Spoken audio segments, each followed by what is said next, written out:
Man, let's not get Mark 10. Bear with me for a second. Let me get one. All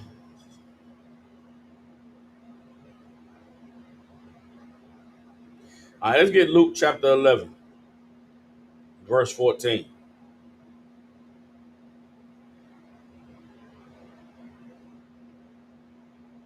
All right.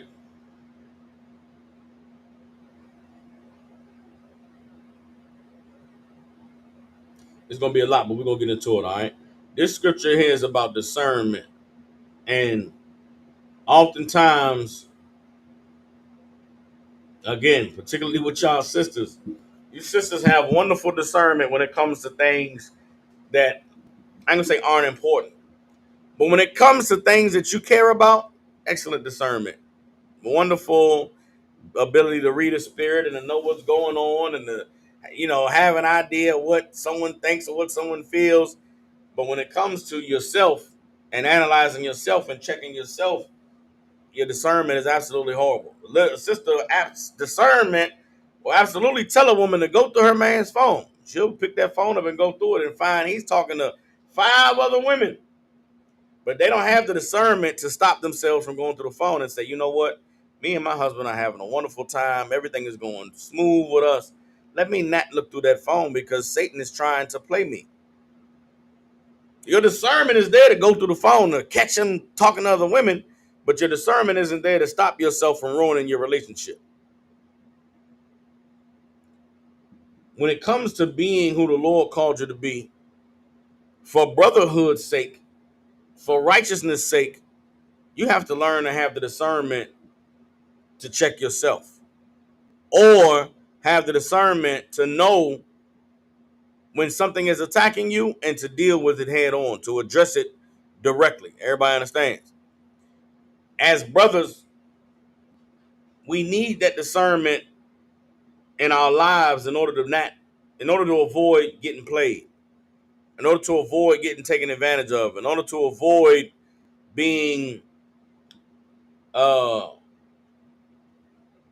I don't want to say abused, but it's on that vibe. Like as a man, as men in this society, we learn very early how to not be played, how to not get taken advantage of, how to watch and really read between the lines when it comes to conversation and what someone is saying and what someone is trying to do so we can avoid being lined up. A lot of times sisters don't really develop that discernment, or they develop it and rather than them using it to protect themselves, they'll use it to attack others. Some women who use discernment to take advantage of others. You recognize when somebody is, kind or gentle or sweet or really not paying attention or aware, and you be sinister and sneaky and do things that you absolutely should not do.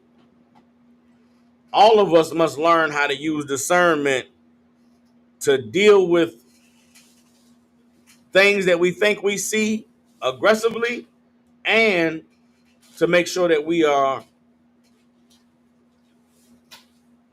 careful over ourselves, that we aren't the ones that are being abusive or trying to take advantage or use our ability to read through situations or read through people to take advantage of them. Everybody understands?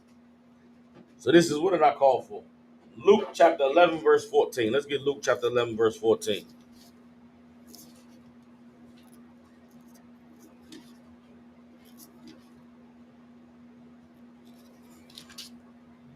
Luke chapter 11, verse 14. Baraka, you got it. You can read it. Oh God. Luke chapter 11, verse 14. And he was casting out a devil, and it was dumb.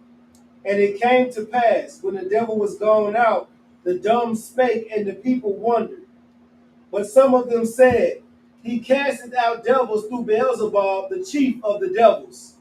And others tempting him sought of him a sign from heaven. Now, Christ is casting out devils, right?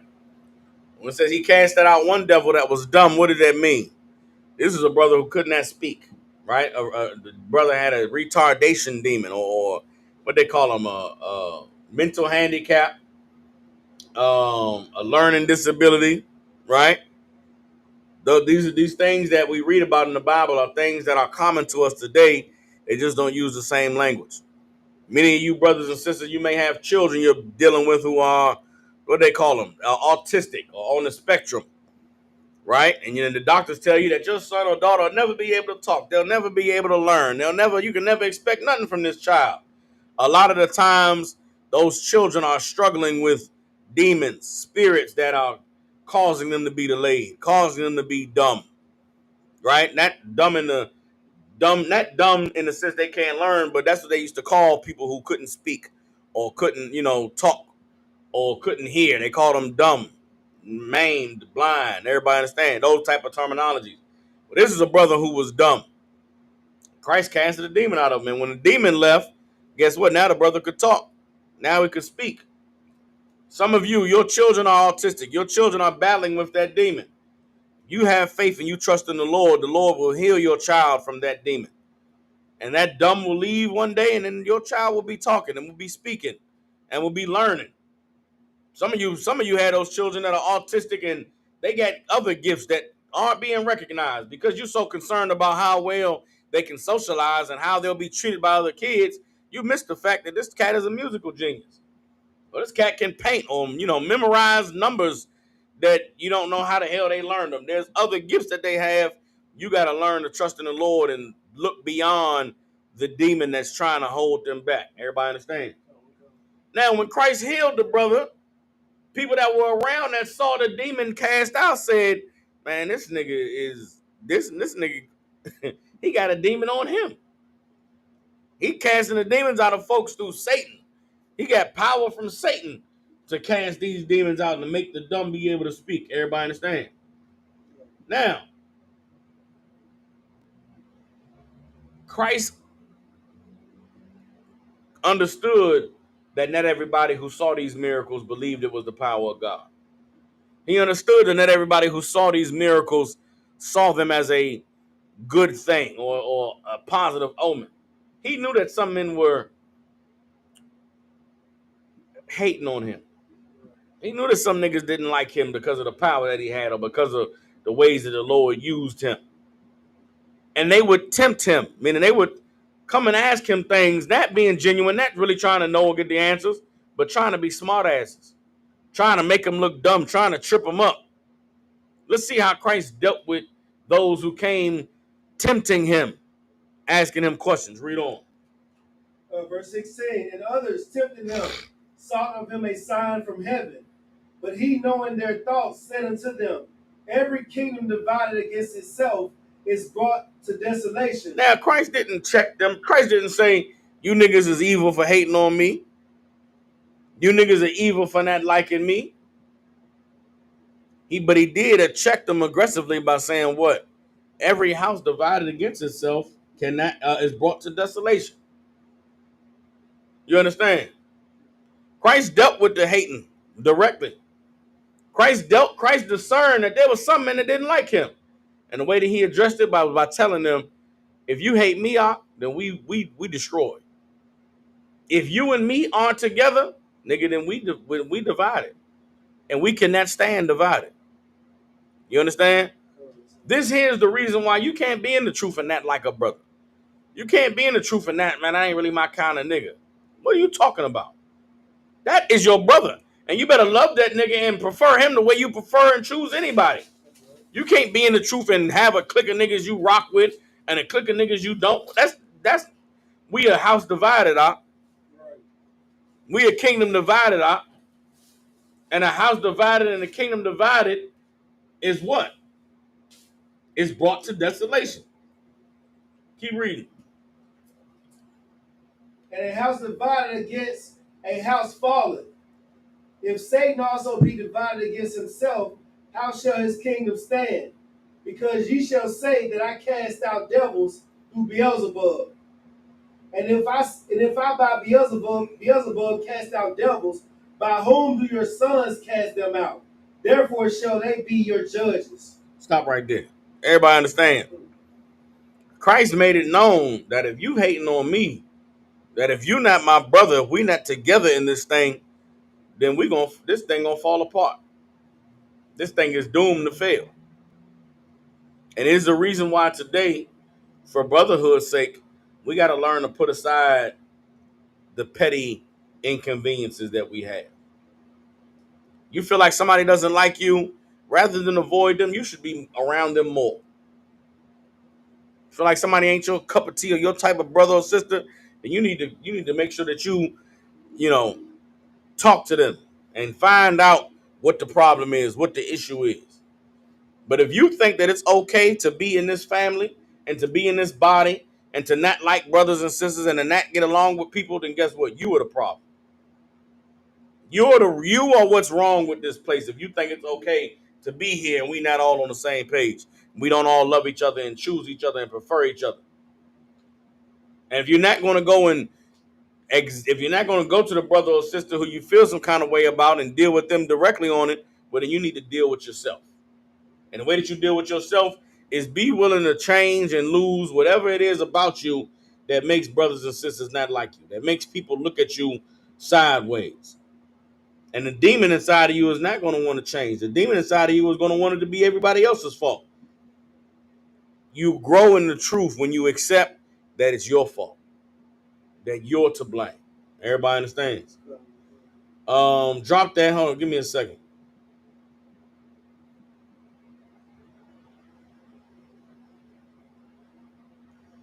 Get Matthew chapter 16.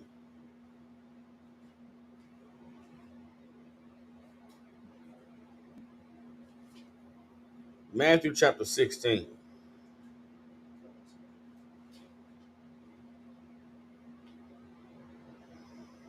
All right.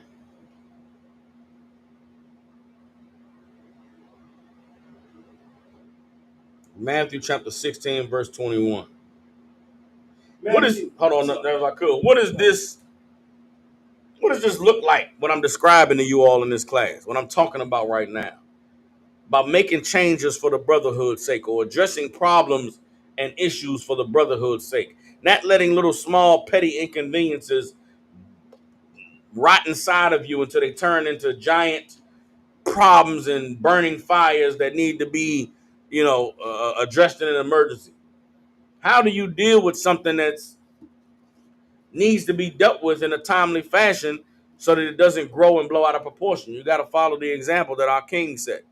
You have to proceed and deal with brothers and sisters the way that Christ proceeded and dealt with brothers and sisters. Everybody understands? Let's see how Christ dealt with his friends and dealt with his brothers in times and moments where he was faced with minor, small inconveniences. Let's read Matthew chapter 16, verse 21. Matthew chapter 16, verse 21. From that time forth began Jesus. You say Jesus, go ahead. Began Jesus to show unto his disciples how that he must go into Jerusalem and suffer many things of the elders and chief priests and scribes, and be killed. Now Christ is telling his disciples, listen, man, all these things are going to have to happen to me. It is written, man, that I got to go up here and they're going to come out against me and they're going to betray me and I'm going to suffer. They're going to beat me and I'm going to have to die, man. I'm going to have to lose my life for the kingdom's sake, man, so that the Lord can raise this nation up. Christ is telling his disciples all these things that must come to pass, right? Now, what did Christ's disciples usually do when he was telling them things, when he was prophesying to them, teaching them? Barack. They used to be kind of confused on what he was saying, right? Okay. Did they ever, okay. They asked a lot of questions. Did they challenge him, though? Did they ever say, man, you wrong, man? Don't say that. Don't do that. No. Christ's disciples did not challenge him. They did not. They may have questioned him out of confusion, but they never, man, you wrong about that. What you saying that for? You can't say that. Right? Christ is telling them all the things that he's going to have to suffer, all the things that he's going to have to go through going into Jerusalem. He's warning them, giving them a heads up. Why? Because he wants them to strengthen themselves. He wants them to prepare themselves. That happens oftentimes in the truth. You coming into the truth or you dealing with a situation or a circumstance and you get counsel and the counsel will say, you got to watch out for this. You better watch out for that. Hey, listen, I know you like to do this, but you got to be careful. That could be a demon. You get a warning. You get a heads up, right? Let's see how Christ's disciples handled it this time. Keep reading. And be raised again on the third day. Verse 22. Then Peter took him and began to rebuke him, saying, be it far from thee, Lord. this shall not be unto thee. Now, this time, when Christ was telling them about what was going to happen, what did Peter pull him aside and said, Salakia, sir, you got to stop talking like that, man. You can't be telling us what's going to happen to you, man. We ain't going to let nothing happen to you. You got to stop talking like that, man. You know what I'm saying? The things you saying, they going to come, you going to make them come to pass. We ain't letting that happen to you. Peter was letting them know, man, you shouldn't be telling us that. That's wrong. We can't be having us think that we're going to lose you or something. You making it seem like we some hoes or something. You talking about what's going to happen to you. Be it far from you. We ain't letting that happen to you. Right? Now, Peter is doing this. Why? That's his brother. He love him. Christ like, man, Peter like, man, we ain't gonna let that happen to you. Why you talking like that, sir? Salakia. Don't say that. That's wrong. That's jammed up. Right? Let's read on. Verse 23, but he turned and said unto Peter, get thee behind me, Satan. Thou art an offense unto me. Christ said, get thee behind me, Satan. Thou art an offense to me. You understand? Peter thought he loved Christ. Peter thought, Salakia, sir, don't say that. Don't talk like that, man. That's wrong. You ain't gonna let nothing happen to you. Christ had to say, Satan, stop trying to play me. Christ could read through what Peter thought was love and understand that it was Satan. You understand? That's crazy. Now, again, going back to this discernment, you may talk to somebody and you talk to them and, you know, it's Shalom, you dap a brother up and talk to him and everything seem cool. But you feel like, that nigga ain't, okay, this is something that happens that isn't just random, right? And again, I'm not trying to harp on sisters, but I know sisters experience this a lot more often maybe than brothers do. Or maybe brothers experience it just as much, but we handle things differently, right? Sometimes somebody will say something to you or ask you a question or will do something that you feel is inappropriate. And you'll feel like, why would they say that in front of everybody?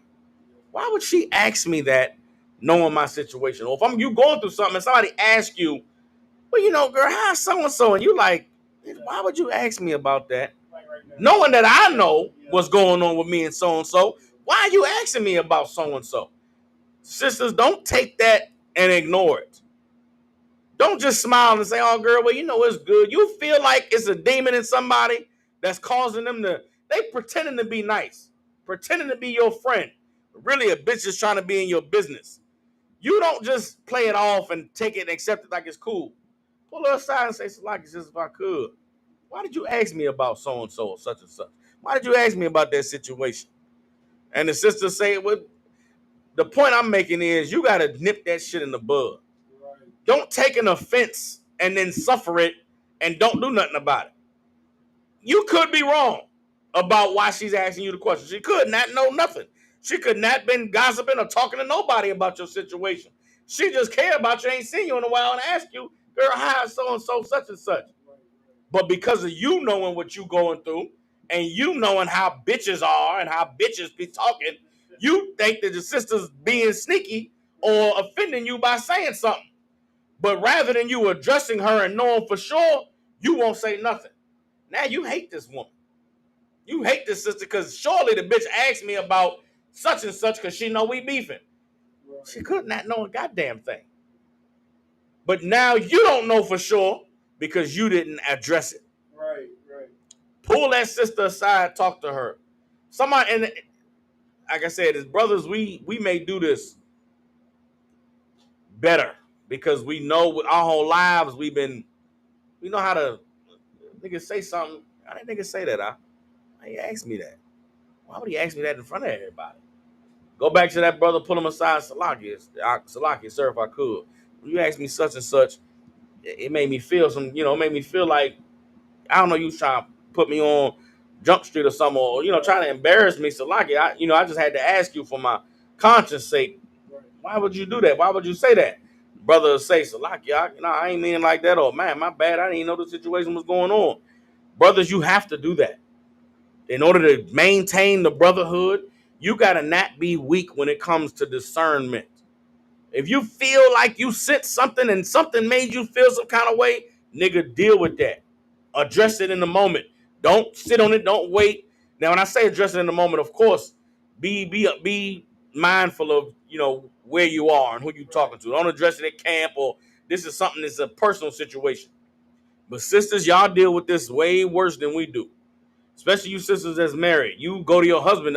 You go to your husband like, you ain't gonna believe what so and so said and did. You be like, what happened, baby?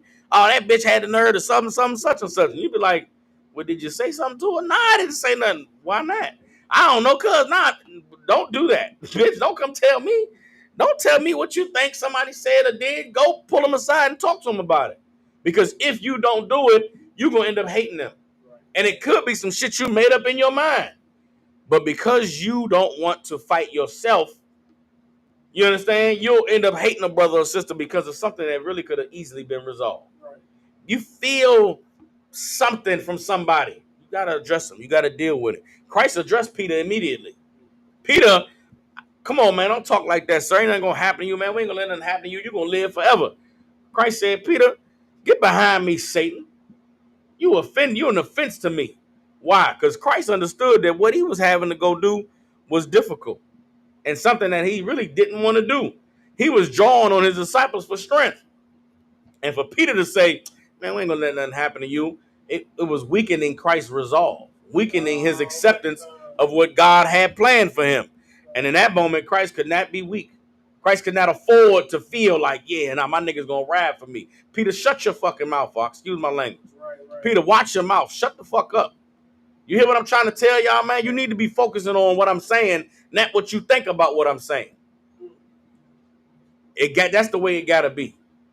Sometimes you have to nip things in the bud so that you can focus on what sisters are horrible at this too. A sister will say something to you, or somebody will say something to you, and you hear a complete different thing. You don't actually hear what was said. You hear what the fuck you think was said. What you think was said is not valid. You cannot go off of what you think they meant by what they said. You got to go off of what was actually said. And if you feel like your discernment is telling you something different, well, then guess what? You need to deal with it. Or if you're told you're wrong on it, now you got to examine yourself. You got to check yourself. What is it about me that make me think that somebody always trying to take a shot at me? What is it about me that make me think somebody always is trying to talk down to me or belittle me? Why is there something inside of you that always wants to feel attacked? Why is there something inside of you that always wants to feel like somebody doesn't like you or somebody is against you? Maybe that thing inside of you is trying to keep you to itself. It don't want you to have any friendships or have any relationships or have anybody in your life that really care about you. So it causes you to do things and move in ways to where nobody will want to fuck with you. To where nobody will want to be your friend. Nobody will want to be cool with you. Nobody will want to hang out because you don't know how to be friendly and sociable. You only know how to fuck shit up. Don't be the brother or sister that always is fucking shit up. Excuse my language. Don't be the brother or sister that's always keeping mess going and keeping nonsense around you, because you will be marked as the person that's always got some shit going on. Don't talk to that sister, man. She always got some shit with her. You understand? Nah, man, listen, don't hang out with them, man. Them brothers always drinking and always getting into something. Don't get on the game with those brothers. They always in council over the goddamn video game. Niggas can't play the video game and not argue. Then don't be part of the video game council crew. Don't do that. Right. There's a lot of different ways in the truth that you can find yourself not being who the Lord called you to be and fitting out. This is not a place where you want to fit out. This is a place where you want to fit in. And you're going to have to find ways to fix yourself and to change yourself and to conform so that you can be a part of this brotherhood, a part of this sisterhood. Everybody understand? Remember, Christ said, no greater love have a man than he lay down his life for his friend. There may be some things inside of you that you got to let go of. You got to lay it down. Why? Not for yourself. You may be completely happy with who you are. You may be completely accepting of who you are and how you talk. And if they don't like it, then that's on them. But guess what? That's unacceptable in here. You can't be that person in here. So guess what? You got to lose that shit. You got to rid yourself of that thing that make you say, I'll be by myself if I got to. Not in here you won't. Because I'm going to make sure you're around. I'm going to make sure I see you all the time, every day, talk to you all the time. Until that demon either leaves or either the demon going to go and I'll gain you as a brother or sister, or you'll leave and I'll be free of the headache. Either way, I'm not going to dwell with no fucking demon. Right. I conquer demons. I battle demons. I destroy demons. And demons either flee from me or the person that the demon is in stays and they die. That's how it goes. But I'm not going to let no demon beat me. I can't be beaten. Why? Why? Because I'm special? Because I'm some magical nigga? No, because the Lord is with me. The Lord required me. The Lord made it so I couldn't dwell with a demon. Well, if I fought my demons inside of me, what make you think I'm not going to fight your demons inside of you? Right. I can't be cool with my own demons. You think I'm going to be cool with yours? Fuck that. Excuse my language. I'm not being cool with your demons. Nah. You're going to have to be uncomfortable just like I was uncomfortable. You understand? And if you're too comfortable, then that means I'm not on my job. If you're comfortable, your demons is cool being around, I ain't on my job. If you ain't around, that means you siding with your demon. Bring your ass over here. I need you here all the time. Every day I need to see you. What's going on? What's your situation? How you doing? And if me and your demon got to have it out, then we got to have it out. But guess what I'm going to do? I'm going to gain my brother. I'm going to gain my sister. That needs to be everybody's mentality in this place. Your mentality towards one another has got to be, we have got to be the best of friends and in the most love as brothers or sisters, or why the fuck are you here? Excuse my language. I didn't leave the world behind to come in here and be around niggas that I feel like don't like me. What kind of faggot shit is that? If I'm in the truth and I feel like a nigga don't like me, what's wrong with you? Nigga, I'm cool as shit. I'm fun as hell to be around. What's wrong with you? Nah, if there's something wrong with me, nigga, tell me. Why you ain't tell me?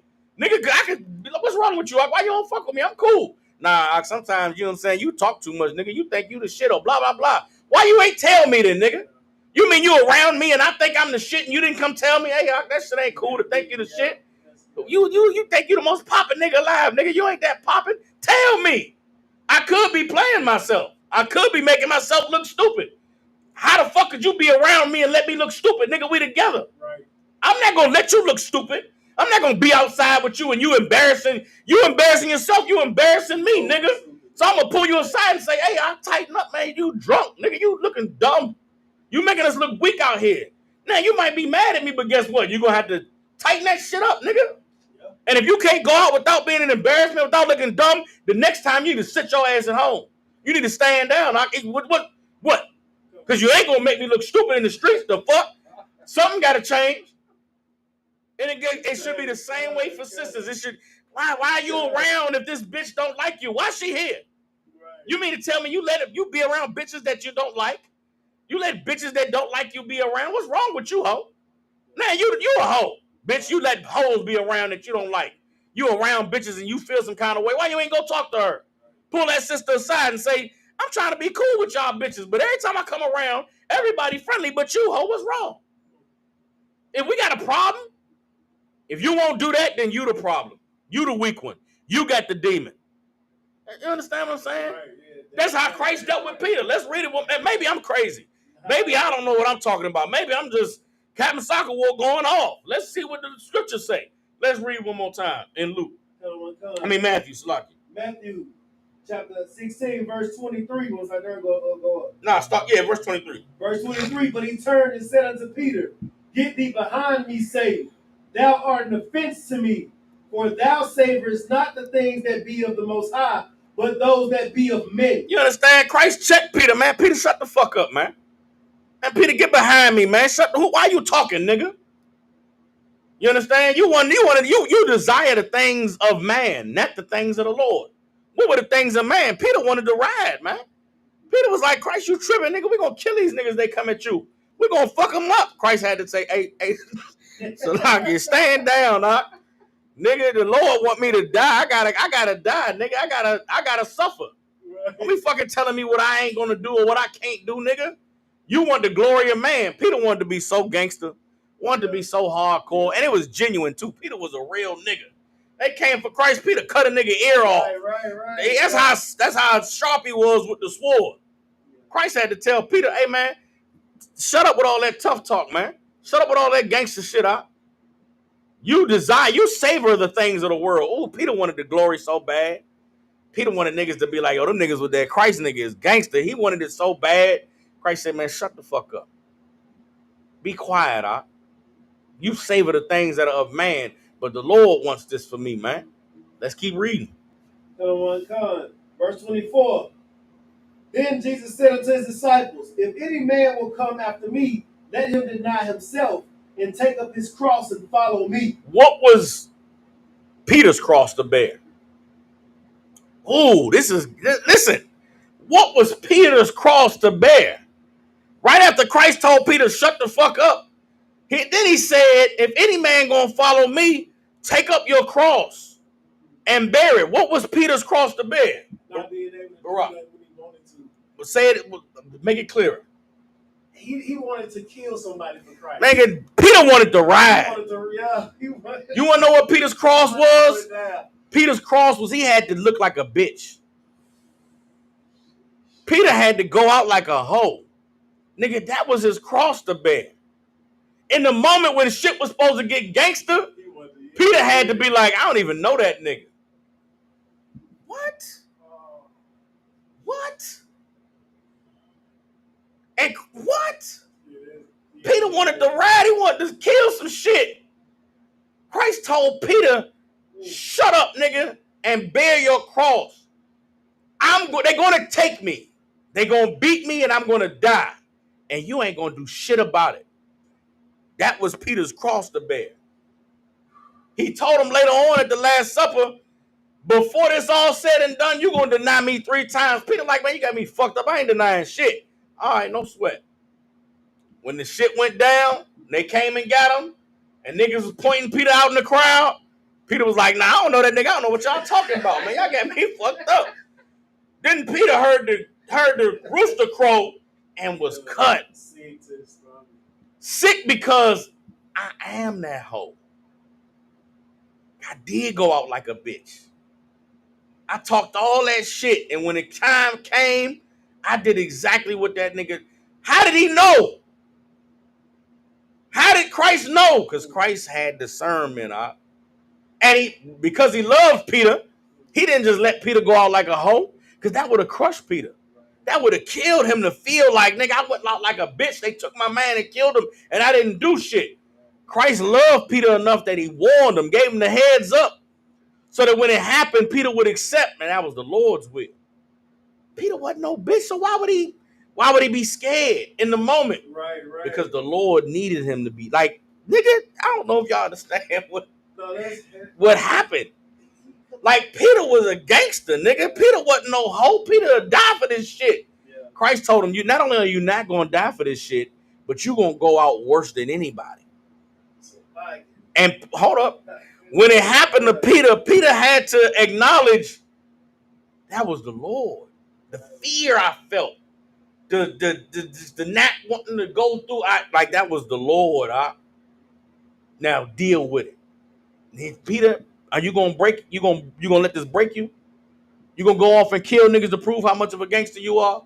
You gonna go murder everybody in my name, so you go to jail and get murdered and that a true fall? Right. Or you gonna stand strong, Peter, and go teach? Right. You gonna go teach? You gonna tell these brothers about me and about my sacrifice, or you gonna crash out? Peter had to stomach that he went out like a bitch, and then accept it and say, you know what? I'm gonna honor him by teaching. I'm not gonna ride. I'm not gonna kill. I'm gonna desire the things of the Lord, not the things of man. Right. Like, what you whining about? What you crying for? We all in. I'm ISUP K1 West 125th Street in Harlem, New York, since 1969. We don't take no losses. We don't get beat or defeated. Christ had to. I mean, Peter had to take an L. Peter had to take an L and then eat it and stomach it. God damn. What's your problem? What's your offense? What's holding you back from serving the Lord? You fuck that. Excuse my language. Like, I need y'all to understand that for brotherhood's sake, it's some things about yourself you're going to have to fix. It's some things you're not going to like letting go of, but you better let go of that shit. You better drop it because it is destroying you. It is keeping you from the life that the Lord wants you to have. And if you don't want to let go of the thing that you hold so dear to you, then guess what? The Lord will take it anyway. He'll take it, and you won't become who he called you to be. That thing you so desperately holding on to, You'll lose it anyway, and you'll still be by yourself in the world. Damn that. Let's keep reading. Come on. Verse 20, what was it, 24? No, 25. For whosoever will save his life shall lose There it. you go. You want to hold on to that shit in the world? You want to hold on to, I can't nobody tell me what to do or not. Them hoes just be hating on, I don't care if they don't like me. Bitch, shut up. Shut your mouth, ho. You stupid. Bitch, you don't know nothing. Right. You should just do what the fuck you told to do, and whatever you thinking, just tell yourself you're wrong. I must be wrong because I'm thinking. Why you thinking? Who told you to think? That ain't your job. That ain't your position. Do what you told. Because you want to hold on to your thoughts and hold on to what you think and what you feel. Guess what? You're going to lose your life. You're going to lose the opportunity the Lord is trying to give you to become a better woman, to become a better brother, to become a good wife and a strong husband and a good father and a good mother. All because you want to hold on to what you think. Fuck what you think. Read it from the top one more time, verse 25. Come on, verse 25. For whosoever will save his life shall lose it. And whosoever will lose his life for my sake shall find. Stop it. Like, for my sake. Say it again. For my sake. Read it from the top, from the comma. And whosoever will lose his life for my sake shall find it. Lose your life for the Lord's sake. Lose who you are for the truth's sake. Lose who you are for brotherhood's sake. Not because of me or what I'm saying. Who the fuck am I? Right. But for what our king said. Right. For what the Lord said. For what your brothers and your sisters need from you. You think all of us aren't necessary in here? You think you coming into the truth was a small thing? The Lord brought you here because you were needed to add to this brotherhood, to add to this sisterhood. You single sisters, you were brought in here because the Lord needed you to be a wife to a brother. So you can become a better mother to your children. You brothers that come in here, you meet a sister in here, you want to marry her. The Lord brought you in here to clean you up to be a man in that woman's life. Don't take that shit for a small thing. It's not minor. It's not little. You can't overlook the Lord in heaven, galaxies and dimensions away. There's billions of people on the fucking planet, and out of all the billions of people that have ever lived on the earth in life, he chose right now in the year 2025 for you to be sitting in this class, hearing this word on March 20th. You think you don't count? You think you aren't important? You aren't special? Who's telling you that? Who's telling you that it don't matter? It's not important. Fuck what they talking about. Shut your mouth. Tell that thing inside of your head, shut the fuck up. You trying to play me. Don't get played out of your position. The Lord has put you here because he wants something great out of you. He wants something amazing out of you. But you can't get it out of yourself. The Lord got to get it. And in order for you to get it, you're going to have to lose yourself. You're going to have to let go of that thing that you think makes you special, makes you unique. Guess what? It doesn't make you special. It doesn't make you unique. It just makes you an outcast. There's nothing special about being a weirdo. Right. There's nothing special about being the person that doesn't fit in. Don't be the person that fit out and wear it as a badge of honor. Yeah, they don't really. I remember coming into the truth. When I came into the truth, I was very unique in my personality and the way that I talk and the way that I carry myself. But I didn't fit out. I got checked to piss tons of time because there was a lot of things about me that needed to change. A lot of shit that I thought was cool was weird. Right. But these men cared enough about me to check me and correct me and to grind me, stay on top of me till I fixed it. I had to learn to fit in. Even though I was who I am and I may not have been like everybody else, guess what? I didn't fit out, though. Right. I wasn't just, that nigga. Salaki, I ain't never been a lame or a loser ever in my life. And I wasn't going to come in the truth and be a lame or a loser. Why would you come in the truth around these real-ass niggas and be a lame? That got to hurt. Right. I know men that have left the truth because they fit out. And I know they hate that they did not fit in here. Imagine being around the realest niggas you ever met, and they all look at you like, you weird. What's wrong with you? Salaki, I ain't never had that. I knew I was different, but I never felt like I was lame. I never felt they looked at me like, this nigga weird. They just looked at me like, this nigga think he knows some shit he don't. This nigga think it was a Salaki. The things that I had to change about myself coming into the truth I had to change because the men who loved me couldn't stand it. Right? It wasn't like niggas was hating on me or nigga. I never felt no hate and jealous vibes. I just felt you don't see yourself the way we see you. I know you think that shit fly, but really that shit lame. I know you think that shit cool, but really it's goofy. I know you think that shit you pop and fly, but really, that shit's weak. And I didn't understand. A lot of the times in the moment, I didn't understand it. But I look back later like, damn, them niggas really cared about me. They really loved me because they could have not cared and said nothing. Just let the nigga destroy yourself. And I would have did it. But nah, this ain't that place. And so if you're somebody who you feel like you always getting checked or you always getting corrected or damn, they always telling me something, it's because we love you. And you don't see yourself. You don't know what we see. And what we see is that you're gonna fuck this up if nobody is on top of you. If don't nobody check you you're gonna fuck it up. And we would hate to see that. So guess what? We're gonna check you. We're gonna stay on top of you. We're gonna constantly grind you and force you to accept what it is that we're telling you, because either we're gonna salvage you and get the best parts of you, or you and all that fuck shit could just leave. Right. And it will be better for it. It'll be addition by subtraction, because it's better off with none of the problems that you brought than for us to have you around and then you just keep causing shit. Everybody understands? Definitely. So let's keep on reading in Matthew chapter 18. We're in verse 26 now. Verse 26. For what is a man profited if he shall gain the whole world and lose his own soul? What good is it for you to gain the world and lose your soul? That thing that you're trying to cling to, it wants your soul. And you have got to let go of it if you're going to serve the Lord. Because if you don't let go of it, hell, you may gain the world. But guess what you'll lose in the process? You'll lose your soul. And for all of us, the number one enemy we have is that thing inside of ourselves. That thing that tries to tell us that we know better and we know what we're doing, and you don't need somebody to tell you what to do all the time. That thing hates you. That thing wants to destroy you, and it wants to consume you.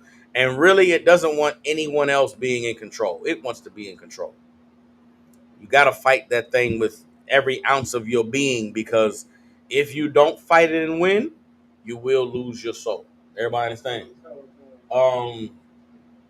Drop that. We could drop that. Let's get some more on this discernment. All right. Matter of fact, let's drop that. Let's get Proverbs 17 and 17. Proverbs 17, 17? Yeah.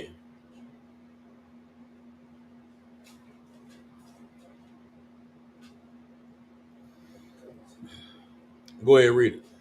Proverbs chapter 17, verse 17. A friend loveth at all times, and a brother is born for adversity. Everybody understands. A friend loveth at all times, right? The context of this friend is the context of friend that Christ used in the New Testament, right? And you know what I'm saying? There's no greater love than a man lay down his life for his friend, right? You my friends if you keep my commandments, right? A friend loveth at all times. What are the all times? Right? You go to Ecclesiastes, the 3rd chapter. Let's go to, matter of fact, let's hold this. We're going to hold Proverbs 17 and 17. We can go to Ecclesiastes chapter 3, all right? Go to Ecclesiastes chapter 3. We're going to start at verse 1. These are all the times that a friend loves, right? Friend loveth at all times. Let's read about the times that a friend loves. Read on. No sweat, no sweat. It was at Proverbs 17 and 17. We're going to Ecclesiastes 3 and 1.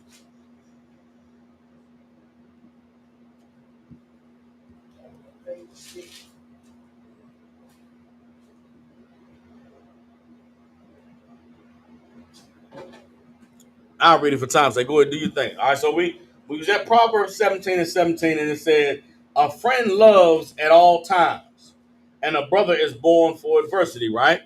Let's read Ecclesiastes 3:1 and find all the times that a friend is there to love. Ecclesiastes 3:1 says, to everything there is a season and a time to every purpose under the heaven. So guess what? Everything has its time. Everything has its season. Everybody understands? Verse 2, a time to be born and a time to die, a time to plant and a time to pluck up that which is planted, a time to kill and a time to heal, a time to break down and a time to build up, a time to weep and a time to laugh, a time to mourn and a time to dance, a time to cast away stones and a time to gather stones together, a time to embrace and a time to refrain from embracing, a time to get and a time to lose, a time to keep and a time to cast away, a time to rend and a time to sow, a time to keep silence and a time to speak, a time to love and a time to hate, a time of war and a time of peace. Guess what? If you have someone in your life that is a friend, they're going to love you through all of that shit. Excuse my language. They're going to love you through all those times. You understand? Now, can someone love you through all these times if they don't really like you like that? They don't really get down with you. They don't really like your vibe or your style, or, they just ain't really my cup of tea. That ain't a friend. You understand? In here, we all friends. You better be my friend, goddammit. I need to make sure I better be able to depend on you and call on you no matter what. I don't care what you're thinking, how you feeling, how long of a day you had. If I call on you and I need you, you're supposed to be my friend. You're supposed to love at all times. Guess what? I love at all times. Why can't you? If anybody has ever needed me and called me and I wasn't there, then come see me after this class and tell me, Cap, you be lying in class because you said you love as a friend, but you wasn't there for me. You understand? Right. We've been raised and taught and trained how to be friends. And if anybody is in here and think that they ain't got to be a friend, then someone has failed in teaching you and raising you up properly. You understand? You being a friend in here is non-negotiable. Nigga, you better be my friend. Just like I better be your friend. You don't like me, nigga, you better come talk to me about it. Because guess what? If I felt you didn't like me, I'm absolutely coming to you. What's wrong with you, nigga? Why you don't like me? Why we ain't cool? Why every time I come around you leaving the room or some shit, you trying to avoid me? Don't be avoiding me, man. What's wrong with you? You should feel the same way about everybody in here. You feel like there's somebody who ducking you and dodging you and don't really like you. You salute them and they don't salute back. You better find a time to pull them aside and say, excuse me, what's the problem? Because I salute everybody when I walk in the room, but every time I salute you, you don't smile at me or salute me back. We got an issue. Bring the demon out. Call it out to the forefront and deal with it. Everybody understand? A friend, back to Proverbs 17 and 17. A friend loveth at all times, and a brother is born for adversity. You understand? Right. What does it mean a brother is born for adversity? Barack. When it get tough, he by your side. That's what the brother's there for. A brother ain't there for when everything is... Niggas ain't... Nigga, you better not be here for when it's time to pop bottles and party and holler at the girls, and you ain't here when it's time for warfare, nigga. Nah, I don't need no nigga like that. I don't need no half-ass friend. Right. I don't need a nigga. Salakia, Lord be with me. If anybody, Salakia, Lord be with me. If my situation changed the way that I think it's going to change, if any nigga is different towards me, I'm going to be super offended. Right, if you ain't been calling me out for the last 15 years, don't call me when you know that I got some money. Nigga, if you ain't been calling me when I didn't have a ride to go nowhere, nigga, do not call me when you see me pull up in that you know what I'm saying?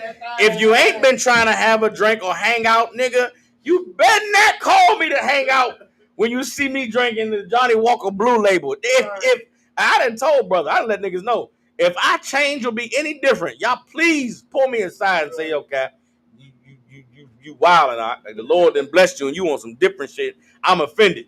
Well, I'm gonna be the same way. I told brothers last, Salaki, I told brother, I said, look, if I pull up next year to Passover, You know what I'm saying? With two fine sisters in a two-seater. Cool. Then you gotta pull me aside and be like, listen, Cap, you wasn't moving like that last year. Right. Last year you pulled up in the Jeep with your wife and the baby girl with a baby car seat. You pulling up with two-seaters, hopping out and gate. If I change, nigga, tell me. But guess what, nigga? If you change, I'm gonna be like, what the fuck is you calling me, You ain't want to hang out, nigga, before. What's different? Right. Something changed around here, something? Nigga, be a brother in adversity. Right. Be there for the tough times. And guess what? The Lord will make sure you have tough times so you can find out who a brother is. Then the Lord will also make sure you blessed before everybody so that he could expose the snakes as well. And there's some people that snakes that don't even know they snakes. They thinking they like Peter. Nah, I love you, man. I'm down. Nigga, you wasn't down. You ain't really about that life. Some people never are going to be able to change until somebody tells them how fucked up they are.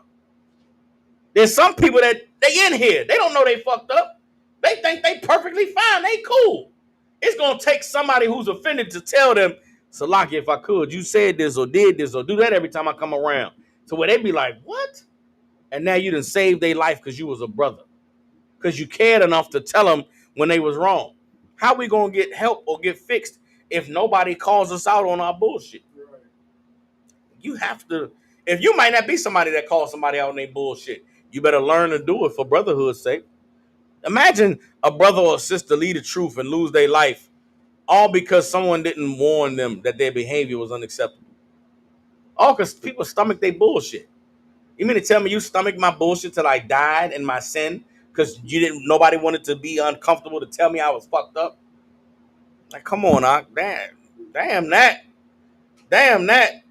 Don't be like that. Come on with it, bro. Is that I think it's in Ezekiel when the Lord said like the blood on your hands then, because you didn't warn them. Is that kind of like that's a little different. What you're talking about is the Watchman scripture. That's Ezekiel 33.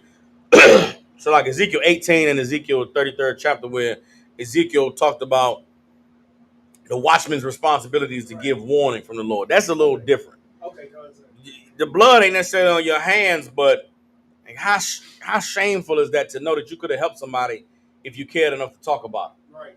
Same go with brothers and sisters that leave the school. I don't want to hear from you after they leave about how fucked up they was or how off they was, and you ain't say that when they was here.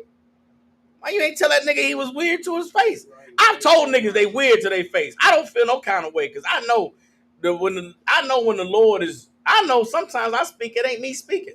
Right. I would have never said that shit. That was crazy. Why would you say that? The Lord said that. Right. So I done told plenty of niggas to their face, you weird for that, huh? Don't do that. That shit. Who told you that was okay, nigga? That's corny as fuck. So Salaki, you better go talk to that brother. That shit, you gonna end up out of the truth if you don't do it. And these brothers that I love and care about, but under normal circumstances, I wouldn't tell this nigga that shit. I wouldn't. I'm talking about I said some mean things to niggas. Right. You know, you a hoe, you moving real like a sucker. That's some weak ass shit. Everything you just said, that's some hoe ass shit. In other normal circumstances, I wouldn't have said that to this cat. Because we might have to fight or scrap. And I ain't trying to fight this nigga. But because of the spirit of the Lord, it wasn't even me. It was the Lord that told you was a hoe. Yeah, you a hoe, huh? Some bitch ass shit you doing. Why you being such a faggot? Don't be a faggot in here. Go to that man. Talk to him. Nigga, you mad at what I said? You mad at the Lord. Right. You not mad at me. Right. But if you mad at me, tell me. So I can tell you, the Salaki, you was acting like a hoe. Now we go to council. Right. Now I tell you to your face, you a hoe. You got to fix that shit, address that issue, or it's gonna blow up. And you don't tell me that I was wrong for calling you a faggot to your face. Then I got to hear about it later that, yeah, that nigga said I was a faggot. You were. Nigga, it wasn't me calling you a faggot. The Lord was saying it to you. And I know sometimes it'd be hard because the Lord used me to say it. I'm not no super tough gangster cat, but I know sometimes it could be like, damn, did he just say that to me? Soccer would say I was a hoe? Tell me to my face that I was acting like a faggot? You gotta know that was the Lord, huh? Because why would I tell you? Like, I'm not no brow get in your face and be aggressive. Like, if I'm telling you that shit, it's because I love you, huh? You acting like a hoe. Like, I heard everything you saying, that shit's super weak. You gotta go talk to that brother talk to those brothers or whatever the situation is. You got to deal with that shit out, or else you're going to be out of here. Now, I know what I've told men to their faces. I know what the Lord has used me to warn brothers about. So if I say something about a nigga after he leave, I can say it because I told that nigga to his face he was a hoe. You was cool with that nigga, was buddy with him, and never told him nothing. He leave and now you like, yeah, man, nigga always was weird. Hold up now. Don't say that. You watch your fucking mouth. Don't talk about that, brother, because you was right there with him. You should check yourself. Maybe he wouldn't have went out like a hoe if you would have been a brother. Maybe he wouldn't have went out like a hoe if you would have warned him. That's what the responsibility that we all got. Sister Shawabah said, is it like suffering sin upon your brother? That's exactly what it is. If you know someone is wrong and off and you accept it and suffer and just be quiet about it, you the problem. They might not know that they got a problem. They might not know how fucked up and goofy they look. You got to tell them and warn them. Because if you don't, they may never have the opportunity to correct themselves or fix themselves. Everybody understand? All right. Let's drop that. Let me get one more scripture on this, and then we're gonna get off of it. All right.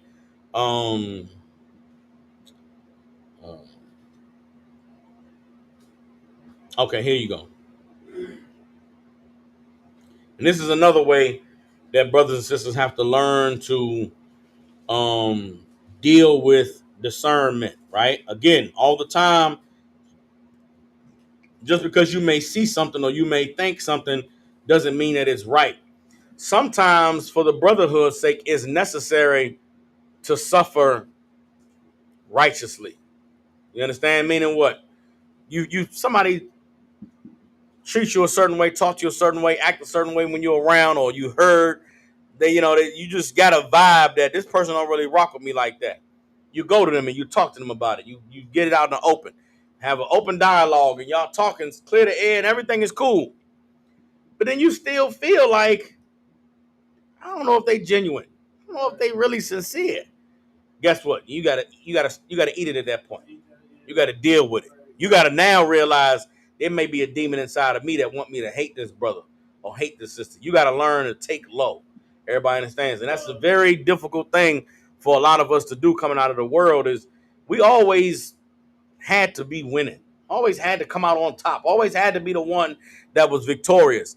Sometimes in the truth, you got to learn to be the one that suffers. You got to learn to be the one that take an L. If taking an L means you gain your brother or your sister, then learn to take an L. Everybody understands. Christ taught us how to take an L, taught us how to suffer. Well, now, when I say take an L, meaning it may not actually be an L, but you perceive it as an L. You feel like it's an L. You may feel like other people see it as an L. So the fuck what? Learn to take a loss. Everybody understands. Right. Because sometimes taking a loss is what's necessary for brotherhood's sake. Let's read Matthew chapter 19, verse 4. No, hold up. Not Matthew 19. No, hold up. Not Matthew 19 and 4. Bear with me. Hold on. Get hold on. Matthew 5 and 41. Matthew, hold on. Matthew chapter 5, verse 38. Matthew chapter 5, verse 38. Ye have heard that it hath been said, an eye for an eye, and a tooth for a tooth. But I say unto you, that ye resist not evil, but whosoever shall smite thee on the right cheek, turn to him the other also. Everybody understand that? We were always taught eye for an eye, cheek for a cheek, right? What's fair is fair. Christ said, you niggas are not resisting evil. You understand? An eye for an eye and a cheek for a tooth doesn't stop evil. Right. All it does is repay evil for evil. Christ said you got to resist evil. There's something in you that wants to get payback, right, wants to win, wants to get revenge. Keep reading. Oh my God. And if any man will sue thee at the law and take away thy coat, let him have thy cloak also. So like Christ said, y'all don't resist evil, right? So like, but whosoever shall smite thee on your right cheek, turn to the left. Christ said, y'all don't know how to resist evil. Here's how you resist evil, right?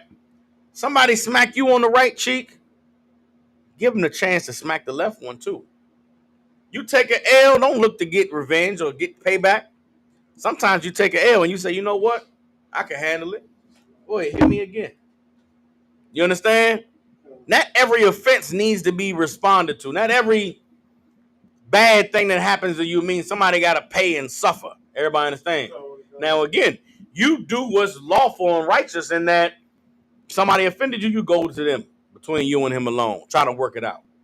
Go between them and y'all work it out, but you still feel like something ain't right or you still feel like, man, they ain't genuine, then guess what? You got to suck it up. If they aren't genuine, if they are doing something on purpose, guess what? Give them a chance to do it again. Give them a chance to show you just how evil and low down they are. Let the Lord build a case up with the Lord. Everybody understand? They hit you on that right cheek, turn the left too. They take you to law to sue over a coat, and guess what? You go ahead and give them two. Everybody understand? Keep reading. And whosoever shall compel thee to go a mile, go with him twain. They ask you to go a mile. They asking for a favor. You go above and beyond. Give them more than what they asking for. And why he's using these different scenarios? Why is he using these different situations? Because these are all scenarios and situations where you may feel like somebody's playing you. Right. You feel like somebody trying to take advantage of you. You feel like, who the fuck they think they ought to play with me like this? Christ is saying, I hear you, but nigga, be played. So what? If you played for righteousness' sake, then guess what? The Lord is with you. You understand? They smack your right cheek, turn to the left. Why is he saying that? Because nobody turns the cheek after they get smacked. They want to smack back. Right. Somebody gets sued for a coat, they're going to be reluctant to give that coat up. Christ said, nah, man, give the coat and the cloak. Don't even be bothered by the shit they doing. Don't let them bother you. You win sometimes. You win by being unbothered. You win by this evil this person trying to do. They trying to get your attention. They trying to affect your peace. You just be unbothered. Be unaffected by it. You understand? Keep reading. Give to him that asketh thee, and from him that would borrow of thee, turn not thou away. Give to him that asks. And to him that want to borrow, don't turn him away. Go ahead and give it to him. Keep reading.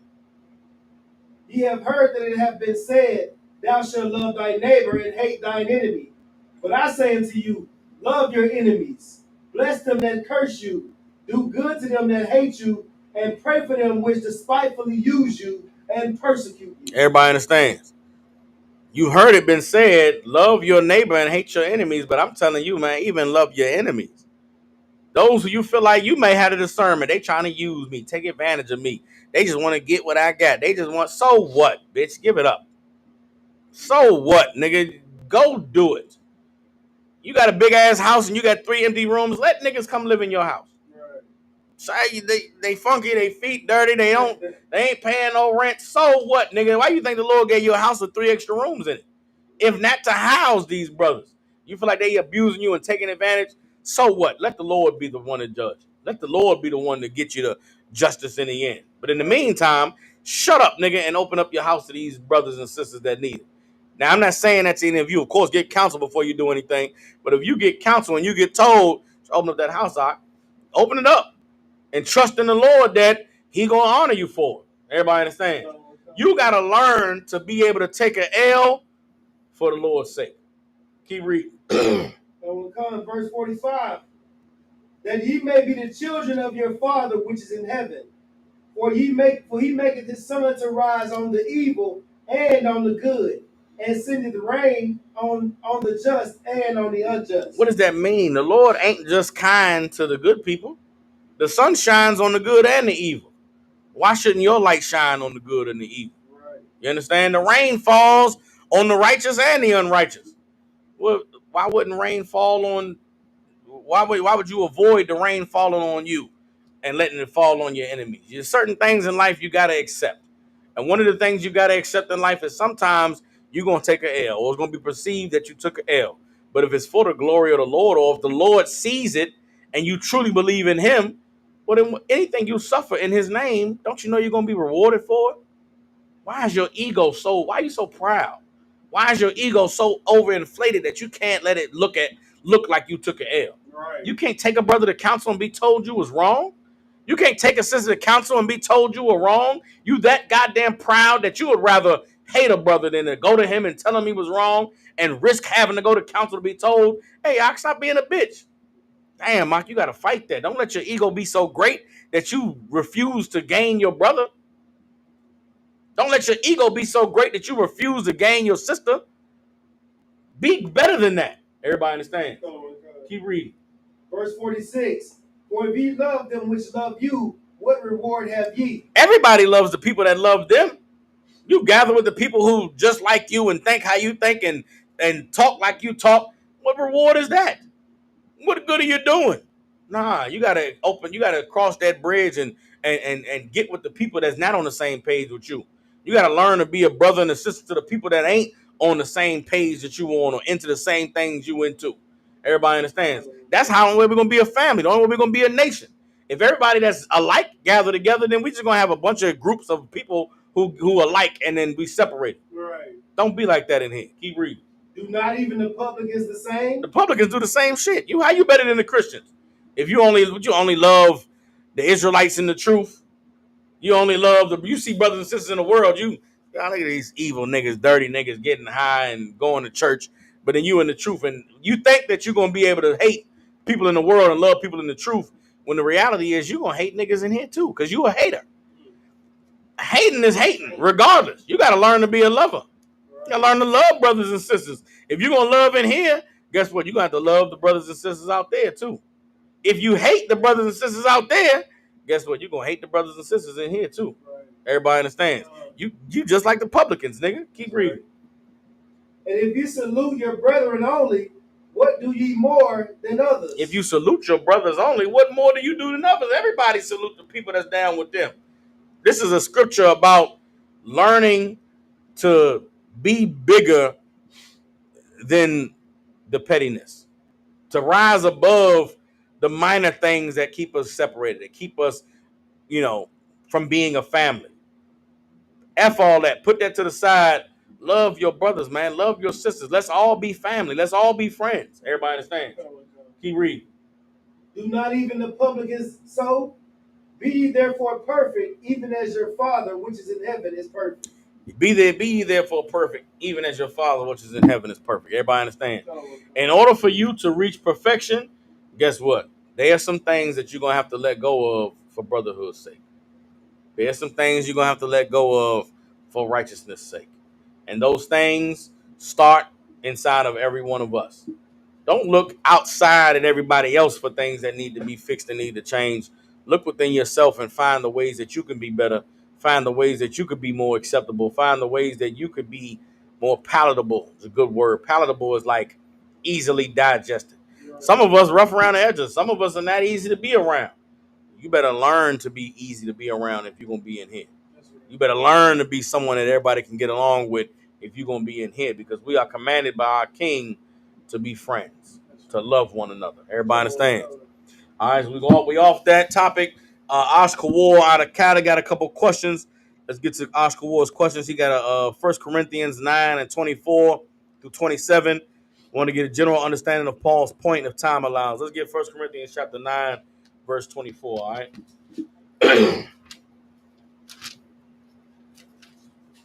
1 Corinthians chapter 9, verse 24. Know ye not that they which run in a race run all, but one receiveth the prize? So, what Paul is doing is he's giving you a metaphor. Don't you know that everybody that runs in a race, everybody runs to win, right? Nobody go run a race to come in third place or come in fifth place. I know I don't. If I'm competing, I'm trying to win. This is about competition, right? Everybody that competes, they compete to come in first place, to get a prize. Keep reading. So run that ye may attain. So guess what? You should run this race of life, run this race in the truth, so that you could win, so that you could get a prize, right? Keep reading. And every man that striveth for the mastery is temperate in all things. Everybody that strives for the mastery, striving for mastery is training, right? If you're striving for mastery in boxing, guess what? You in the gym, you punching the bag, you hitting the speed bag, you jumping rope, you're doing sit-ups, you're running, jogging miles every day. You're striving for mastery. If I'm striving for mastery in this Bible, guess what? I'm reading the scriptures all the time. I'm in class, asking questions every day. I'm putting together breakdowns and putting together precepts. I'm in class asking, Salakia, sir, is this scripture in Daniel, the 2nd chapter, is the beast here the same as the beast in Revelations, the 12th chapter? You're striving for mastery. You're studying. You're training. So everybody that strives for mastery, right, is temperament in all things. What does it mean to be temperament? To be temperament, temperate, Salakia, is discipline. So someone that trains to be a master, they're disciplined in everything they do. Again, you want to be a boxer, you can't only just go to the gym and work out. Guess what? You got to change your diet. Make sure you're eating the right things and drinking a lot of water. Got to make sure you're going to sleep on time and getting enough rest. Got to make sure you're not having sex with that woman before you go and fight that fight. There's certain things you got to do. If you're striving for mastery, you're going to have to be disciplined. Certain things you're going to have to give up. If you want to strive for mastery in the truth and serving the Lord, guess what? You're going to have to give up your wickedness. Give up your sins. Give up your lust. You're going to have to become a disciplined man that does everything God said to do.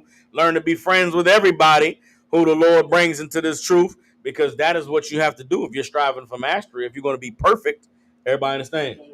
Keep reading. Now they do it to obtain a corruptible crown, but we are incorruptible. Now, the people in the world that's training for the race or training the box, they're doing it for a corruptible crown, meaning they get that trophy and eventually it fades away. Eventually that trophy goes away. We watching the basketball playoffs. I'm about to go watch the basketball playoffs as soon as I finish class. Them cats is out there playing and shooting and dribbling and dunking and shooting threes. Why? Because they want that trophy at the end of the season.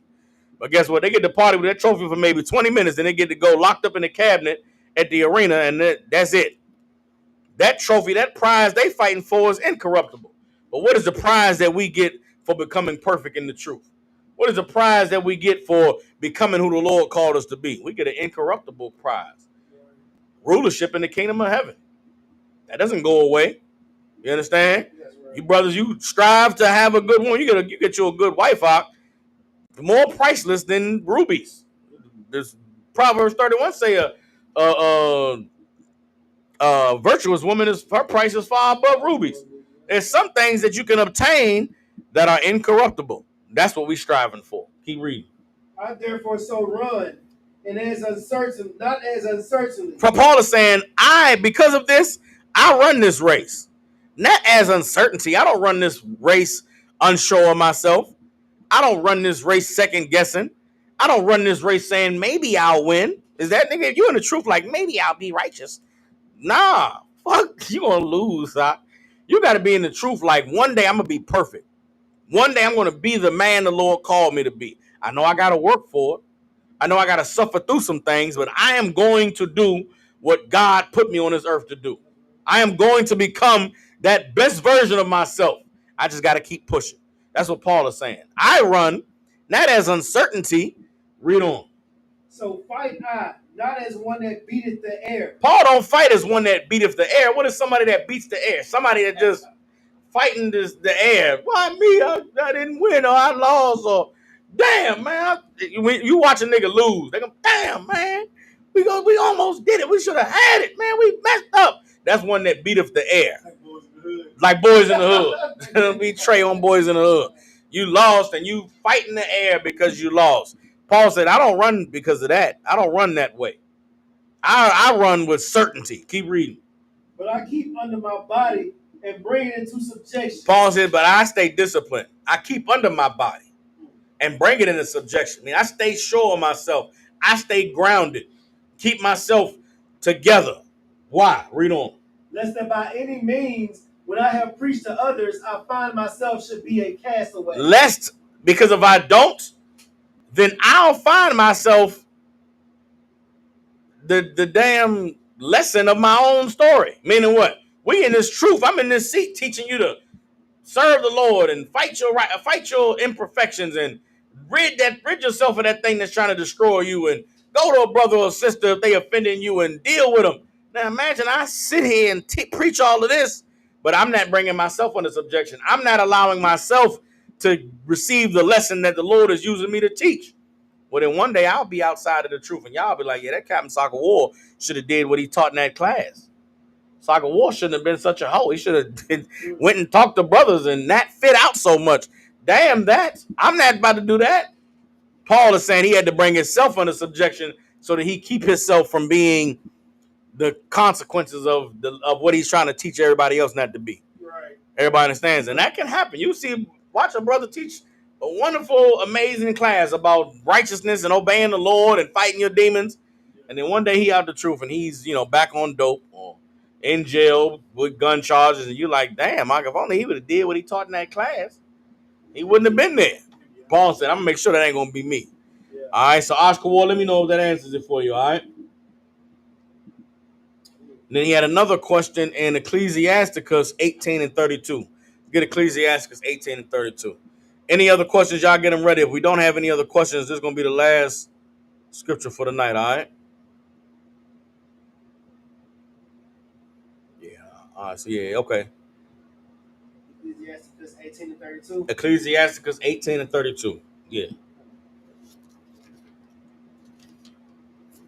And understand this for every brother and sister, man. This life in the truth is a marathon, it's not a sprint. You understand?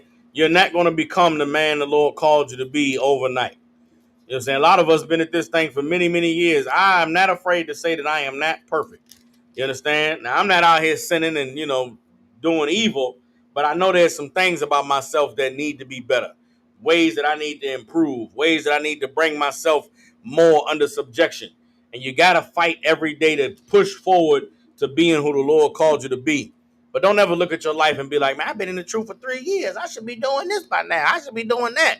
Don't let Satan get in your mind and make you think that you're unworthy of the truth because you're still fighting him. You understand? Now, if you not getting counsel and you haven't gotten yourself to the point where you actually trying to fight your demons, well then, yeah, you need to, Satan is right to whoop your ass, what he's telling you. But you got to trust this. You got to build your faith up and trust these men of the Lord enough to be honest and to be transparent and to not try to hide who you are.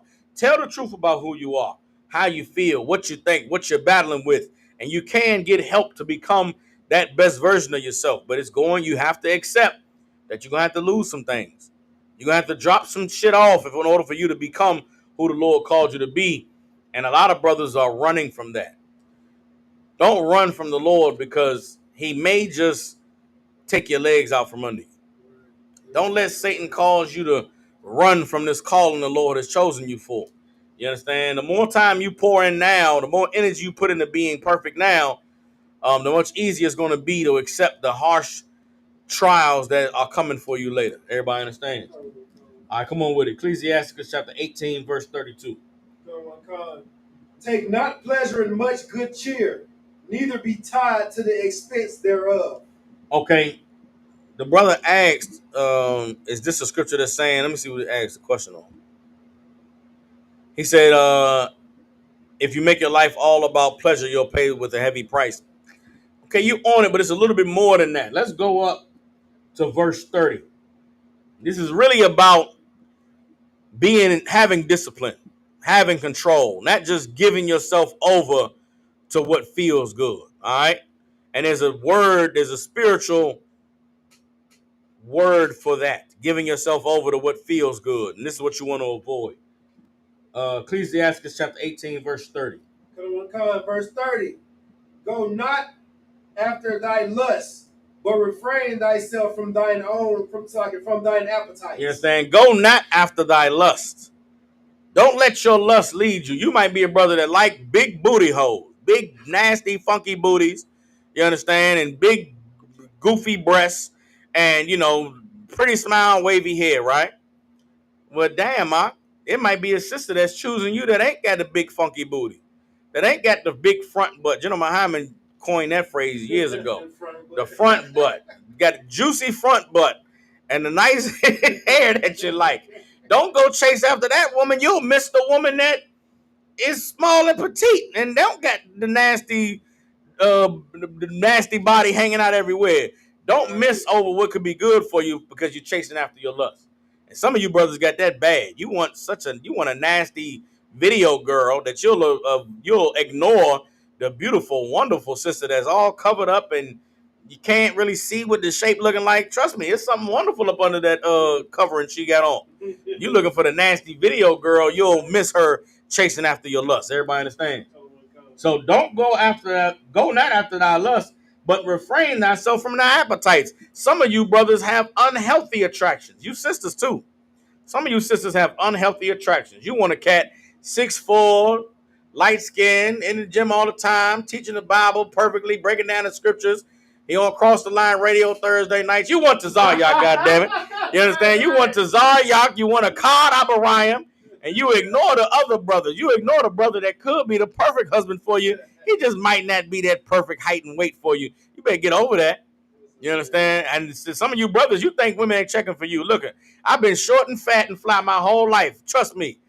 You understand? They don't only want a card in Tazarya, goddammit. They coming for soccer war too. You got to get like me, nigga. You got to project that. You understand? Tell them, Barack. You understand? These women say one thing out their mouth, brother, but you present yourself a certain way. They don't know that they want you. You gotta let a woman know, I know what you think you like. You don't want that. You want this right here. You got to show her why that's what she want. Everybody understand. Don't refrain from your appetites. That thing you think you want, that thing you fantasize about, that's Satan. Satan wants you fantasizing about that because you're not going to get it. Or if you get it, it's going to be miserable. You think it's Salaki. You think it's wonderful. You want that brother that all the women want. And you don't know that if you get him, you got an image in your mind that it's going to be, sex on the beach. All right, okay. Lord be with you on that. Right. You understand? Salaki. Just you gotta seek counsel and learn not to follow after your lust. Keep reading. Verse 31. If thou givest thy soul the desires that please her, she will make thee a laughingstock to thine enemies that malign thee. If you give your soul the desires that please her, now it's describing your soul as a woman. It's describing your lust as a bitch. There's something inside of you. There's a bitch in you that just want everything she see, want everything she can have. She just passing by everything that looks good. She wants to have it. That's some of you brothers with these women. Oh, she's so fine. She's so pretty. She's smiling at me. Go ahead and give that bitch inside of you everything she want, and you're going to be clowned in front of your enemies. Gorilla Hebrew gave the bitch inside of him everything she wanted. Gorilla Hebrew gave the bitch inside of him the goddamn pig. And guess what? Clowned and mocked. Right, sometimes you got to fight your lust. You might want that nasty, freaky thing. You better say no. Right, I cannot be Puff Daddy. Right. I cannot be Gorilla Hebrew. I may, even if you want it, you better look at that like the Lord chose you to fight Satan. Right. Either you fight Satan or Satan gonna bend you over and put something in your ass. That real talk, goddammit. That's the reality. Either you fight Satan or he's gonna put something in your ass, and you think it's a private ass play. You think that thing going in your ass is gonna be between you and Satan. Nope. Satan gonna have everybody see it. Everybody know about it. Satan gonna have you on camera addressing dildos and crying about it. Damn that. Ooh-wee. Satan is a bad nigga, man. Satan is absolutely amazing. He is a worthy adversary, a worthy opponent. Right. And the Lord chose you to defeat Satan, nigga. You better stand up and fight. That's right. You better conquer Satan. Because if you don't conquer Satan, Satan going to have some woman in your ass, and the internet going to find out about it. I'd be damned if Satan play me. That's crazy. Salakia. Anything come out about me is going to be something super player. Like, man, right. 20 wives. It'll be something horrible. I'm going to be ashamed about it, but it ain't going to be dick in the ass. Excuse my language. I'm sorry. It ain't going to be dick in the booty or snorting cocaine. Nothing. It's going to be something, something beneath me, right. But also something I could be like, damn, what you want me to do, nigga? But it can't be dick in the booty. Excuse my language. You don't fight your lust, Satan will have you getting anally raped. And it'll be bad when everybody find out. Your enemies will malign you. This scripture heavy as hell. So like it. This is the Lord speaking. You should have read this. Oscar Water Lord with you, You reading this, the Lord trying to get you to know. You better fight it, Whatever Satan trying to get you to pleasure yourself with, fight it. Keep reading, Salaki. Keep reading. So verse 32. Take not pleasure in much good cheer, neither be tied to the expense thereof. You understand? Don't take pleasure in always be okay. Like we talked about earlier in Ecclesiastes, the 3rd chapter, there's a time and a season for every purpose, right? It's a time for celebration and joy. But don't get so stuck on being on top that you forget you just was down bad. Don't get so stuck on being up that you forget, damn, I might be down again. You got to learn to have balance. Don't take so much pleasure in winning and having everything you could want, because there may come a time where you're struggling. It may come a time where you got to go without those pleasures, and you got to be able to balance your life out. You got to be able to still have the discipline it takes to endure. Everybody understand? Keep reading. Keep reading. Verse 33. Be not made a beggar by banqueting upon borrowing. Be not made a beggar by banqueting upon borrowing. What is that talking about? Constantly having to Go ahead. Constantly having to borrow money when you behind in Yes. Don't go broke constantly blowing a bag when that bag you got is borrowed. What would we call that today? Loans. Yes. Or what's another form of a loan that a lot of people ball out of? When you ain't got the money now, but you may have it later, but you can spend the money now. Payday loan? No. It's maybe for this is a some brothers and sisters may be familiar with it. Come on with it, Yum Yum. Credit. That's what it's talking about. Don't ball out on that credit card. Don't max out that credit card. You're going to go broke balling out on borrowed money. Banquet ain't going to borrow money. Right. You in the club popping bottles on the credit card. I was taught this about credit, and I did not listen when I was young, and my credit messed up to this day. If you don't have it to spend, then you ain't got it to spend. Right. Don't think I'm going to spend it on a card now and then pay it later. No, you won't. Right. That's the whole point of credit. The whole point of credit is preying on broke people. You understand? Because guess what? When you do got money, you know what you don't get? Credit card offers. Right. I used to get a ton of credit card offers when I was on that dead-end 9 to 5. Now that I done got hurt and might be some money coming, I don't get no credit offers. They don't want to give a nigga no credit that got money to pay it back. They like, no, hell no. You going to be responsible and pay us on time? Never mind. We'll keep our credit card. They want to extend credit to broke people. And this scripture is warning you. Don't let your lust cause you to go broke banqueting by borrowing. You understand? Keep reading. When thou hast nothing in thy purse. If you broke, nigga, you broke. Right. Stop fronting. Right, Stop right, pretending. right. You ain't got it like that. Keep reading.